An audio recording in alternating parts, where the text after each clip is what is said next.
Dobrý deň, vítajte v rezervačnom systéme pre vilu Anny Pešeňovej. V prípade, že si prajete robiť priamu rezerváciu, poskytujeme teda návod ako na to. V prvom kroku je nevyhnutné vybrať dátum príchodu a odchodu, takže poďme spolu vyskúšať napríklad víkend 15. až 17. júla.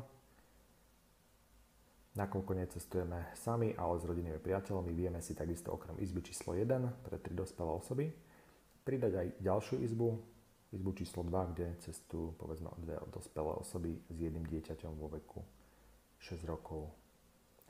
Takže máme jednu izbu, druhú izbu a vieme overiť dostupnosť.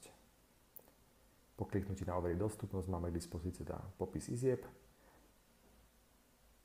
Avšak máme možnosť vidieť, že ani pri jednej z nich nie je možnosť kliknúť na tlačítko vybrať. A to z dôvodu, že je teda minimálny počet nocí 4.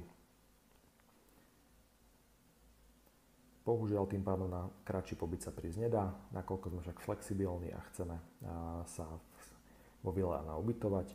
Vieme upraviť dátum príchodu alebo dátum odchodu. Poďme teda vyskúšať termín 15. až 20. čo je 5 noci a tým pádom by to malo fungovať. Nakoľko naši rodiny známi nepotrebujú alebo nemôžu ísť na 5 noci, vieme ich izbu jednoducho odstrániť kliknutím na červené tlačítko koša a vyhľadáme teda iba izbu 1 pre 3 dospelé osoby. Klikneme na overiť dostupnosť.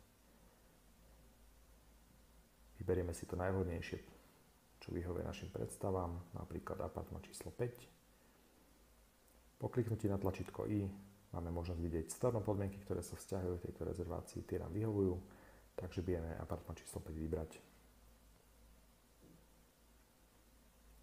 Nasleduje už iba informácia o mestskej dani, ktorá sa pripočíta k cene pobytu. Dáme úplne vpravo dole tlačítko pokračovať. Vyplníme meno, priezvisko, najmä e-mailový kontakt, aby bol správny. V prípade, že budete prijímať nejaké pokyny o príchode, takisto online check-in a ďalšie informácie, inštrukcie, je nevyhnutné, aby bol e-mail správny. Po vyplnení všetkých údajov súhlasíme s obchodnými podmienkami, takisto so spracovaním osobných údajov. Spôsob platby zálohou faktúrou, to znamená, že platobným prevodom, rezerváciu na tlačítko odoslať odošleme a už iba stačí čakať na potvrdenie rezervácie z našej strany a na ďalšie automatické správy, ktoré vás budú informovať či už o platnosti rezervácie alebo o prijatí vašej zálohovej platby. Za rezerváciu ďakujeme, tešíme sa na vás.